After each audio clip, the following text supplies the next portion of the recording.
I felt called to be authentic today.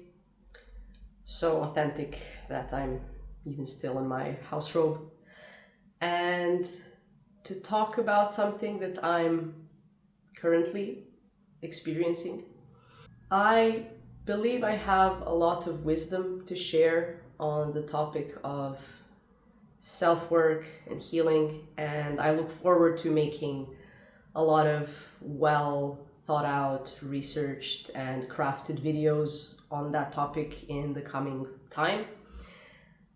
However, I think that putting yourself in a position of being the guru, the wisdom sharer in any capacity, comes with a sort of pressure that then you have to have it all figured out, you have to have all the knowledge, you have to have healed yourself fully. And because there is an expectation of people that you are giving them the cheat codes to life, where I don't think that that's true. I think that we can only ever give from our own experience, which is human, since we are all human, except maybe Mark Zuckerberg. And as such, we have to be flawed. We can never fully heal. We can never completely rid ourselves of pain and such. So I think the vulnerability is important in reframing how we see other people who we perceive as more healed, more experienced, more knowledgeable, as to stop looking at them as infallible. Now, with that very broad introduction out of the way, I want to take it back in to speak very, very specifically. I guess just to vent, maybe also. I have in the past, for what feels like eons, but in reality is maybe closer to 5 years, been working on myself. And this work took on different forms. It started from a place of trying to fix things about myself that I didn't like, and over time, as I learned more about trauma and the nervous system and how we even process feelings and how suppression looks like in the body, etc., I did change this attitude more towards healing and integrating. One thing that was really useful for me was, I think, parts therapy. That might not be the best term for it, but when I make the video on that specifically, it will be also much better researched than this house robe chit chat. The idea that we are made up of many parts that can stem from different experiences. Maybe internal family systems is the correct term, regardless. And because of the person that I am, which is very spiritual, very connected, I guess, to that side of life, this journey also entailed for me a lot of manifesting, planning, ritualistic work of meditating upon what I want, how I would like my life to look moving forward. And it's been a long and arduous journey, one that I feel I'm really finally kind of seeing the horizon of, the ending of. I'm laughing because going back and reading through my journals, this sentiment has been echoed for the past 3 years of this. Though at the time it was more of a desperate plea of like, just a little bit more of crying and integrating and I'm done, just a little bit more and I will be fully healed. And I think also a big part of this healing work was the acceptance that the timeline doesn't have to look how I want it to look. And that did bring with itself a more profound understanding of, I have things that I want, and I want them right now. I'm an Aries. Patience is a virtue, and it's one that I don't have. But if I don't get it now, I will get sad, I will get disappointed, I will maybe start to turn on myself for blaming myself for why it didn't happen for me yet, which are all actually wonderful patterns for me to examine in that moment. But this deeper understanding brought on the realization that for a lot of the things that I wanted very feverishly in the moment, I actually wasn't ready for at all in those moments that I wanted them, which is helping me now have more patience. It's helping me have this idea of, all right, like things that were meant to happen for me happened for me. Not when I wanted them, but later, because after the experience of disappointment, of not getting something or not having it work out how I hoped, I would then keep working towards it. I would maybe change my approach. I would do something different. And all of these experiences were actually what then brought me closer to the thing finding me in the right space and time when I was ready. So now these days I'm not so impatient anymore. And I've really put in so much work to cut out the guilt for if I'm doing something that I know I shouldn't, if I'm not doing more of something that I know I should, and stuff like that. So it's been a kind of weird period of a couple of months of a more observant, quiet, patient state, which for me, for my entire life, is very strange. Very strange to just be calmly observing something. And especially if that something is myself. So what I have kind of been observing lately in these past few months is the huge changes that are happening. And it's very interesting to perceive them as huge changes for myself, because I have already been perceiving huge changes in the past years. But now it feels kind of like, if the big pieces were falling into place, now it's like also all the little pieces between them are kind of filling out. And now the picture is really starting to connect. And what I want to talk about today is the feeling that I didn't expect.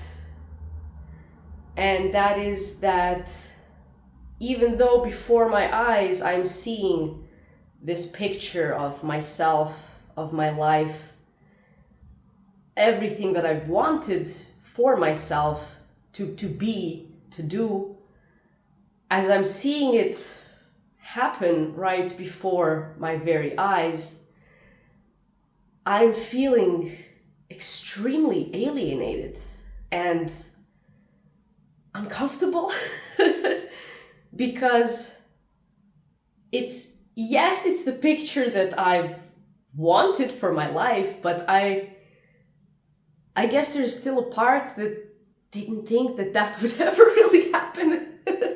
And now that it is, and not only it's happening, it's picking up speed, I'm just feeling so removed from myself, so removed from the life that is before my eyes. I guess dissociated would be the word.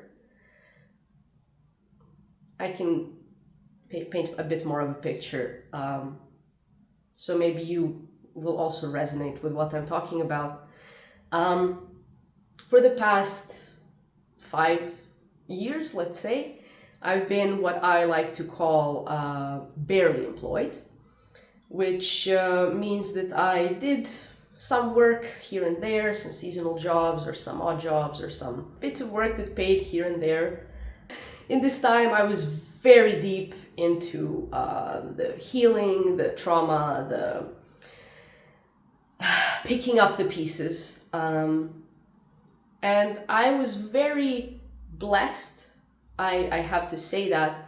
I was very blessed that at this time I had the privilege of living at home with my mother, or later on living with my boyfriend in places where we didn't have to pay rent, so I could be supported. I know that that's something that not a lot of people have, and it was, I think, this blessing that actually it was this privilege. It is let's call it what it is, a privilege that allowed me, on the one hand, on the more positive side, to really prioritize my inner work, my healing work.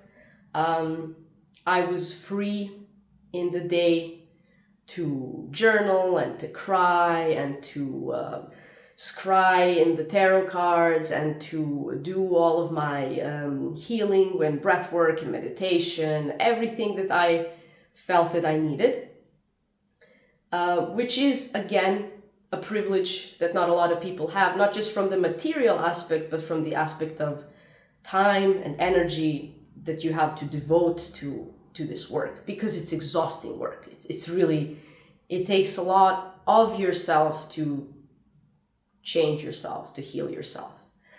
On the maybe more negative side, looking back now, with this perspective that I have now but didn't have at the time, I thought it was great that I could 100% zero in and focus on just my damage, how I saw it at the start, trauma, parts, whatever you feel comfortable calling it, because I felt that then I could be done with it quickly.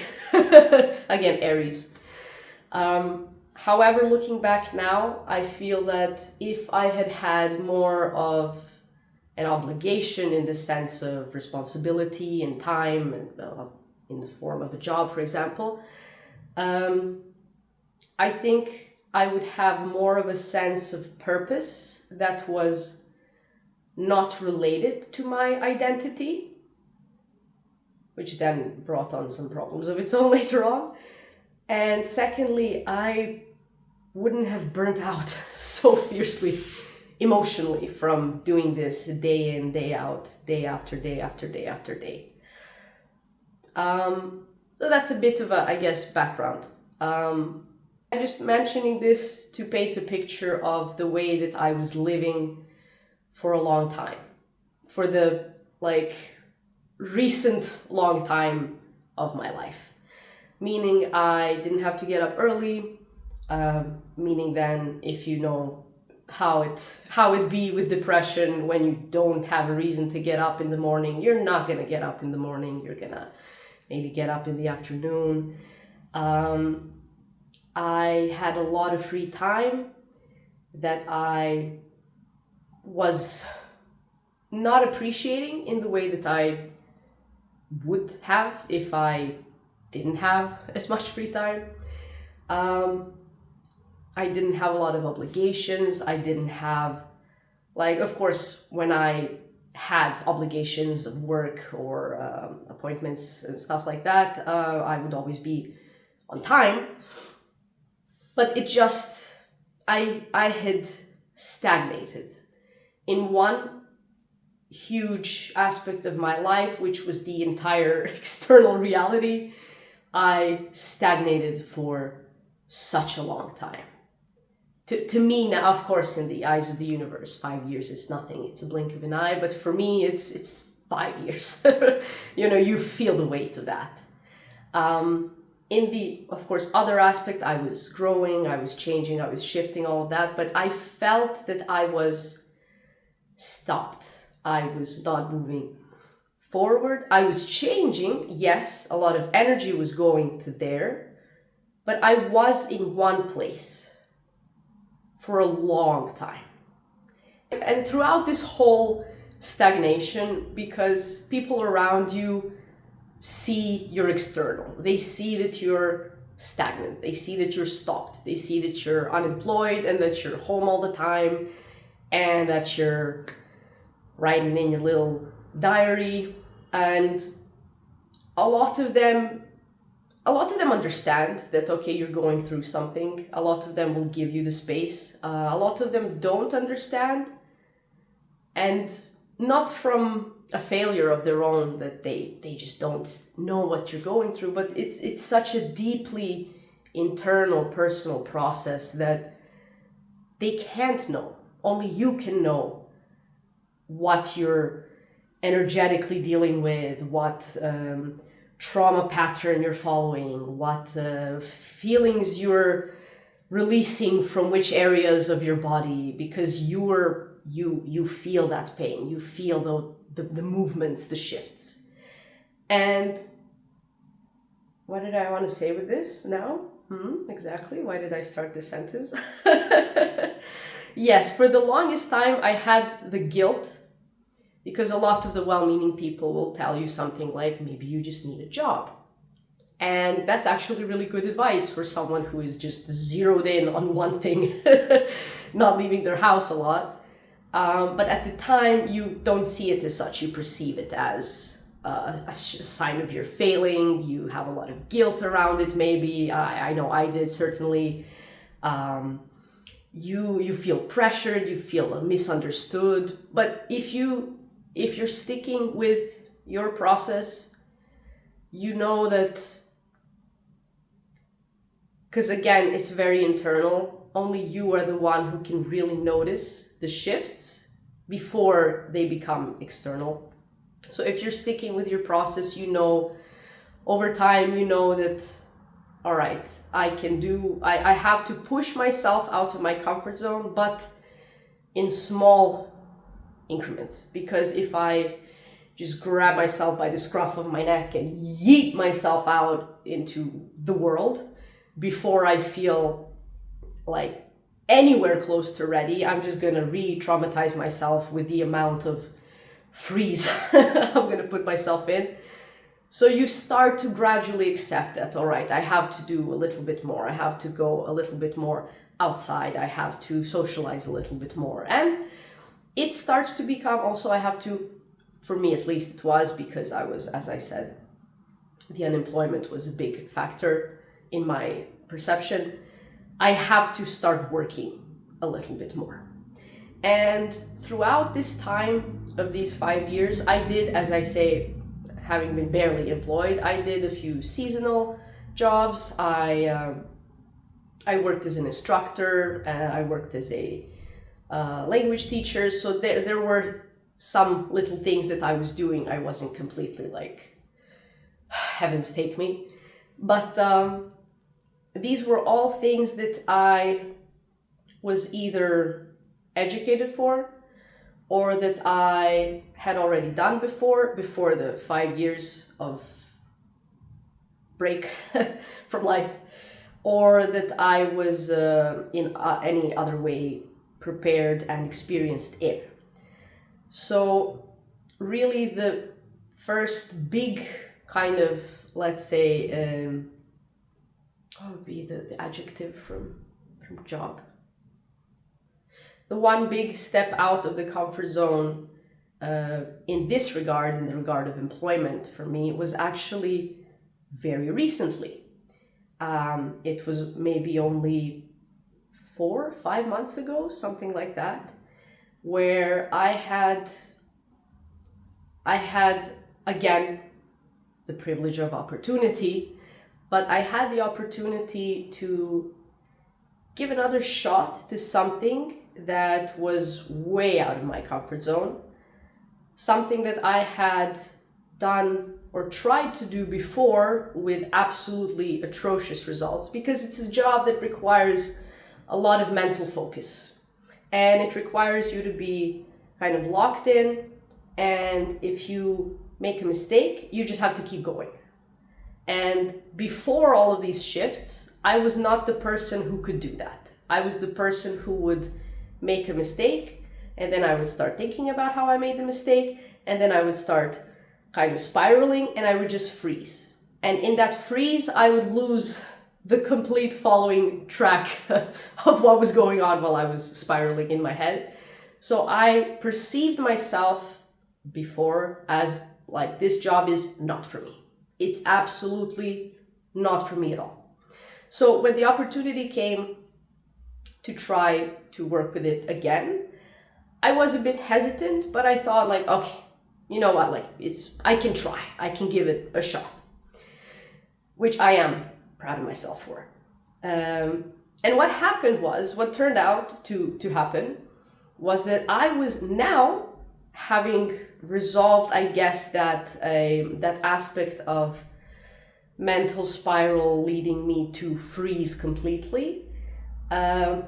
Without that, what I found was that I was actually handling this job really, really well, which was very surprising to me because I hadn't perceived myself in that light. But I felt the internal changes were such that perhaps I could do it now. And I was right. And it turned out that not only could I do it now, but I was actually very good at it. And so it's like an engagement-based, project-based, let's say, project-based engagement. And in these past 4 months, I've had the opportunity to do this a few more times. And each time I was better at it and more comfortable at it than the last. And I was finding myself not only feeling quite comfortable with the job itself, but also, since the nature of the work includes presence at conferences of higher or smaller scale, some with academics, some with important, political people. I found myself not only good at the job that I was doing, but I found myself quite at ease in the breaks, mingling with the intellectuals and talking freely with people that I don't know, that all wear very smart suits and beautiful ties. And I found that I was moving through these spaces very easily, very unburdened by how will I be perceived, by what people will think of me, by will I present myself well enough, because I felt comfortable with myself. And I was happy about this. I felt good about this. And following these kind of engagements, I felt the speed of the change start to pick up. Because looking back at the 5 years of the break, I could see the kind of like from nothing, from total stagnation, the pace kind of start to rise and start, but now it feels like it's exponentially rising. And that all sounds great, and I'm very happy with it. I'm proud of myself for doing the work that got me to the point where I could do that job, for example, now, and I could move through these rooms full of these important, established, actualized people without feeling like I'm lesser than them. And at the same time, as I'm, again, in this very strange patient state where I'm just observing myself in my life, I'm observing that I have a bad habit that I know is not very healthy for me, but it helps me to relax, to shut off my mind. And of course, this also always came with extreme amounts of guilt of, why can't I just let this go? Why can't I just put it down? I know it's bad for me. And I think removing that guilt, just approaching it with from the aspect of, okay, it is something that I'm doing still. I'm not proud of it. I'm not super happy with it. But like, obviously, it satisfies some need if I still don't really want to put it down. And if I'm berating myself from the place of guilt, I cannot figure out what that need is and then maybe have a clearer picture of the situation.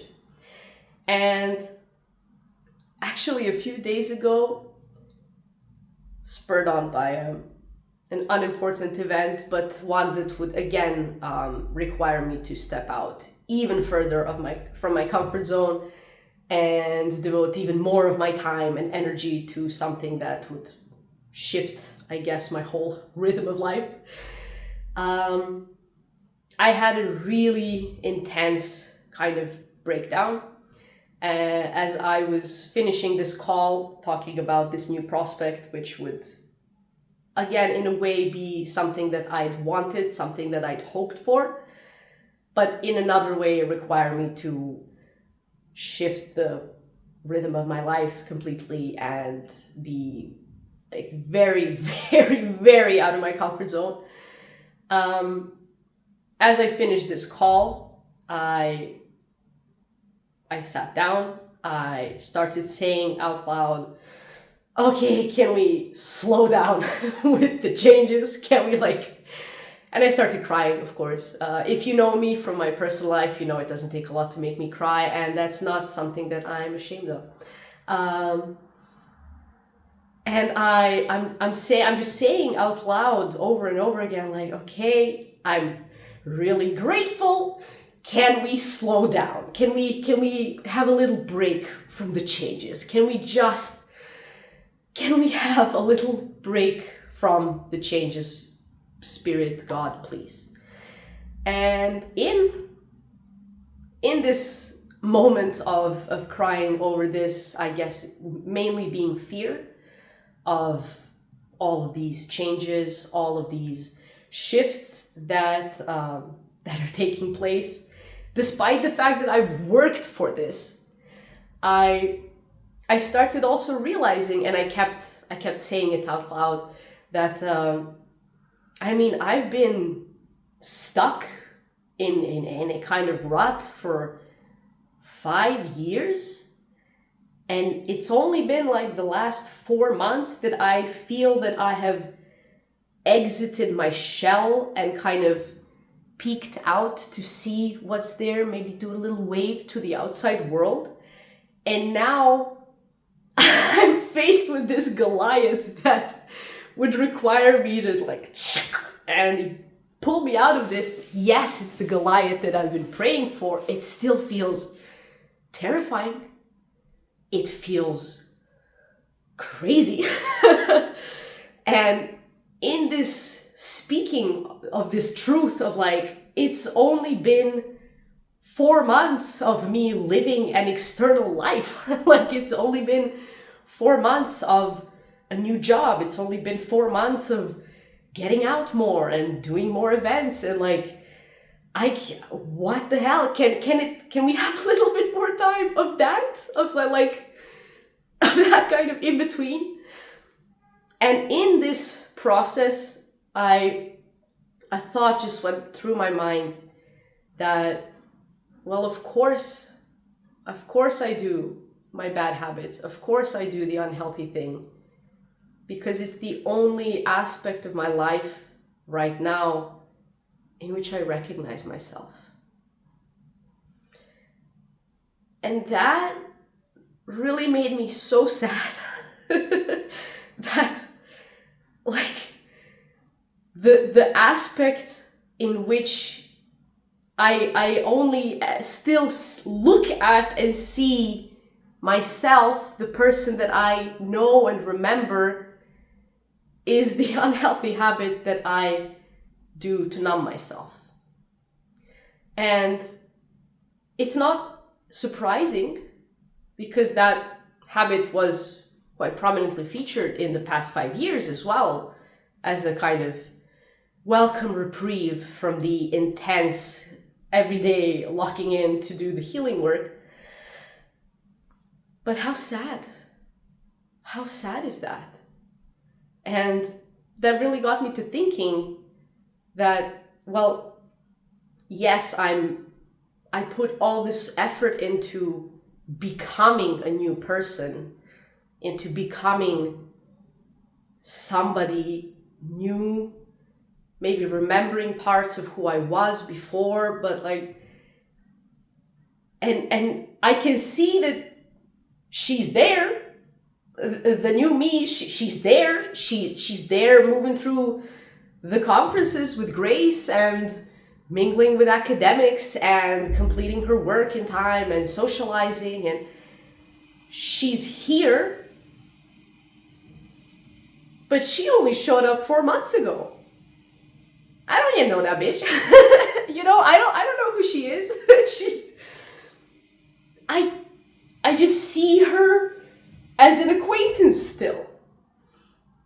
And even though I'm still, it's been a few days of kind of pondering this insight, and I realized that all it takes is just some more time. All it takes is just some more persistence. Because this isn't the first time that I have become somebody new in my life, though never at this scale. So I remember that it just takes you to do it enough times to feel comfortable with it.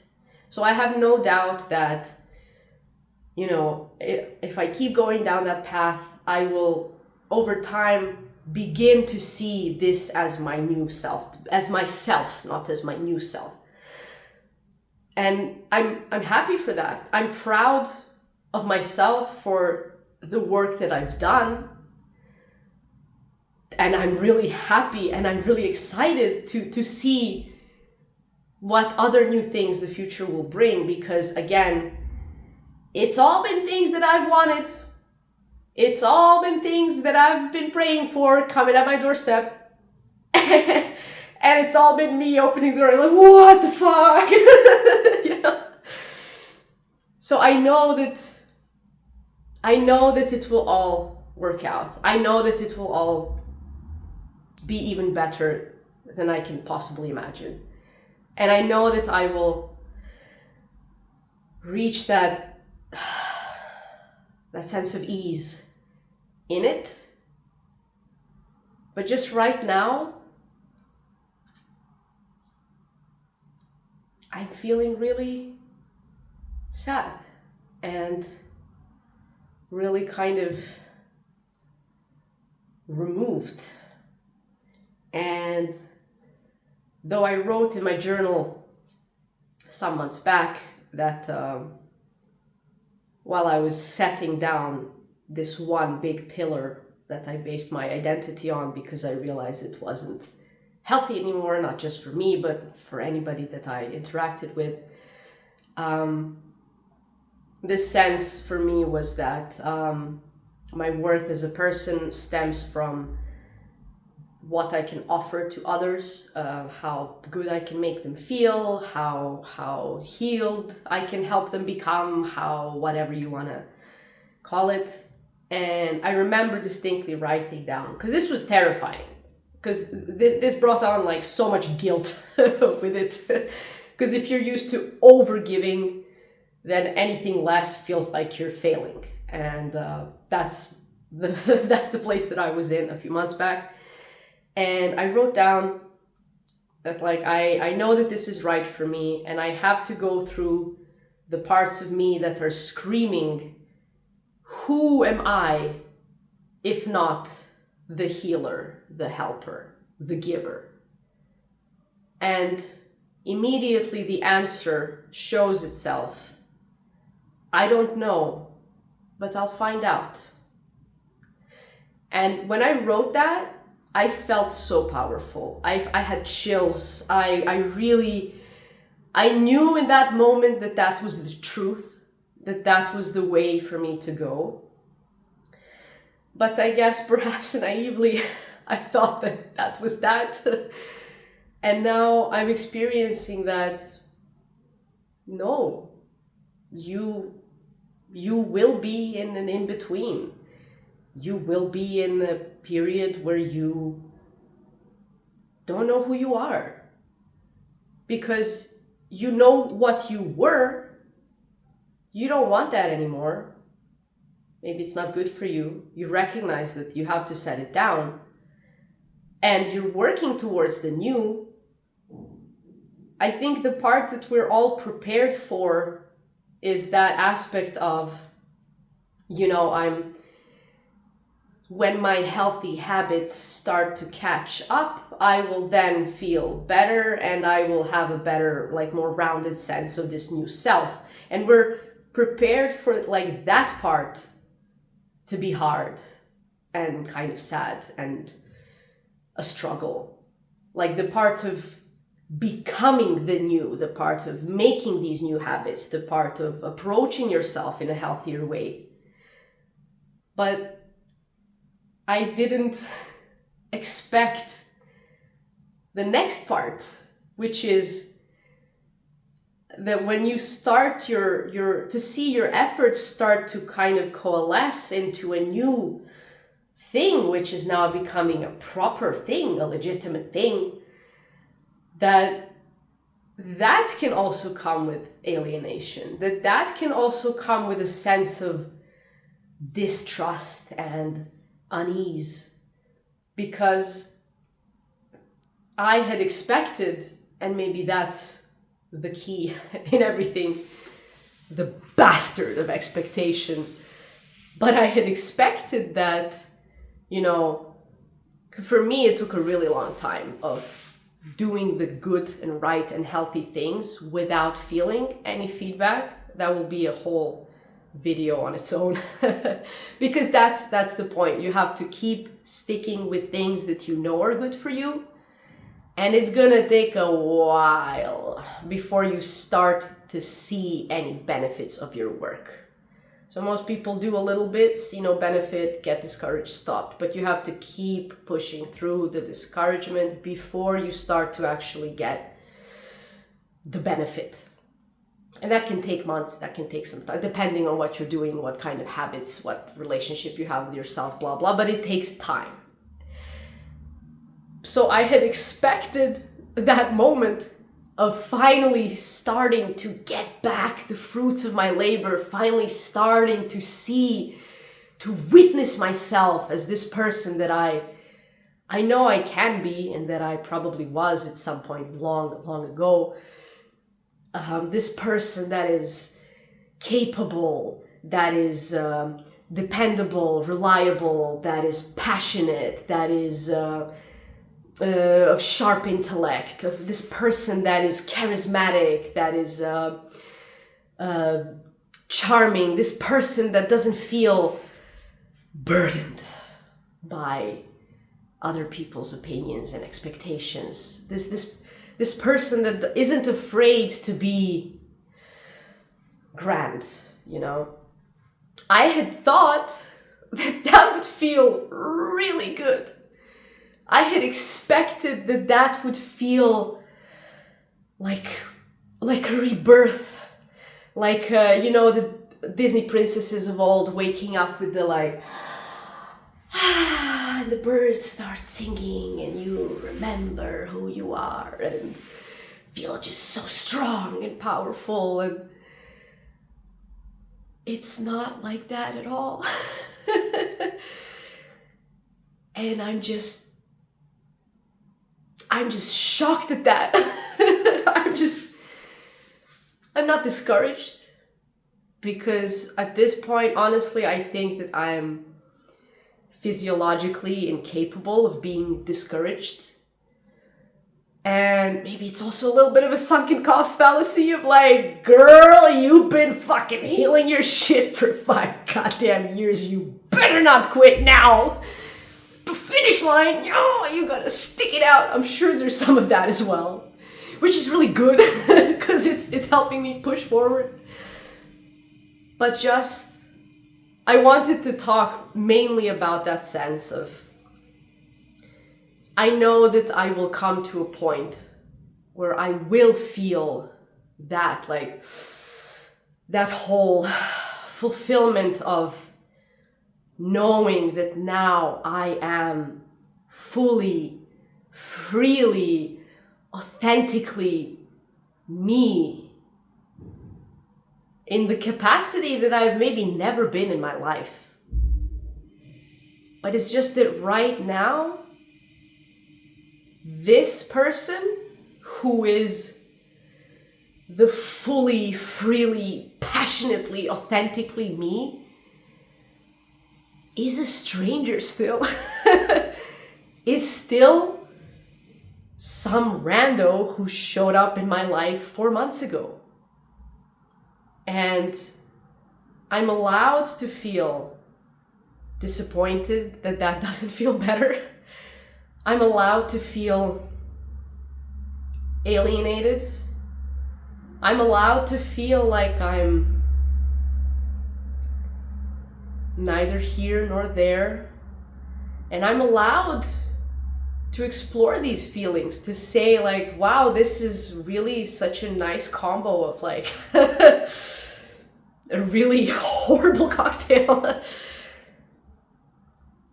And that doesn't have to mean that I'm gonna give up on meeting this person. That doesn't mean that I will abandon all the new habits that I'm creating for myself. That doesn't mean that I will revert. Or even if I do revert in moments, it doesn't mean that I have failed, I have stuck myself back forever. It just means that once again, I was foiled by my own expectation. And that feeling like you are not yet familiar with the new sense of self, even though you see it, even though you live it, if it's new, it's not going to be familiar, and that's going to feel weird and awkward and distancing.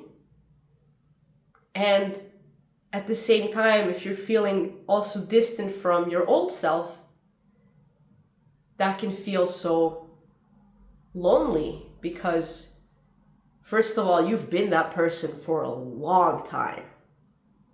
Maybe you've been that person forever. And now you're not anymore.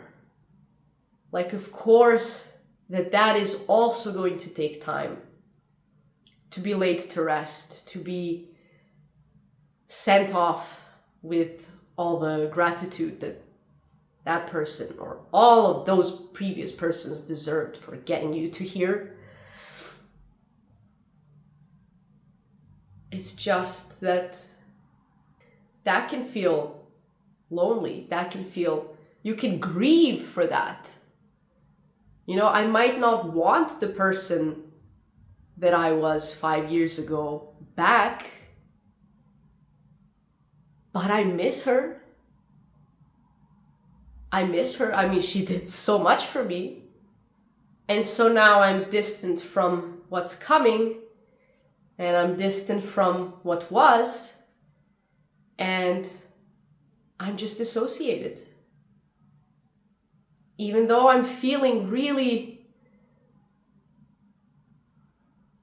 really happy, really proud, really not hopeful, but fully believing that as my efforts are already starting to pay off, they will keep paying off if I just keep doing what I know is healthy for me, what I know is right for me, what I know makes me feel better afterwards in a deep tissue level, not in a surface fix kind of way. And I will keep going. It's just that right now it's the camera cut off right here, letting me know that I have actually said all that I wanted to say, but the word that it cut out was lonely. Anyway, thank you for watching, and for your viewing pleasure, please enjoy some bloopers of the mortifying ordeal of being perceived. What do I even want to say? Oh, it's...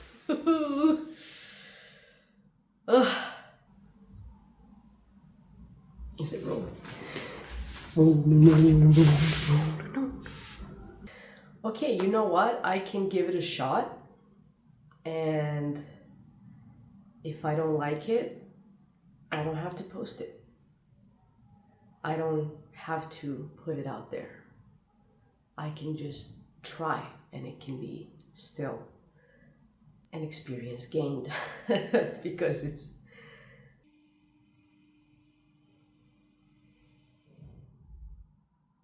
Blah.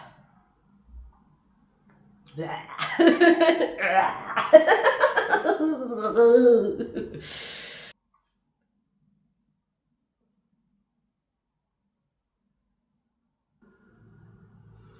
Hello.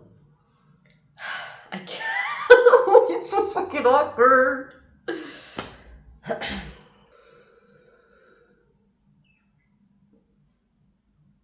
Of trying to. I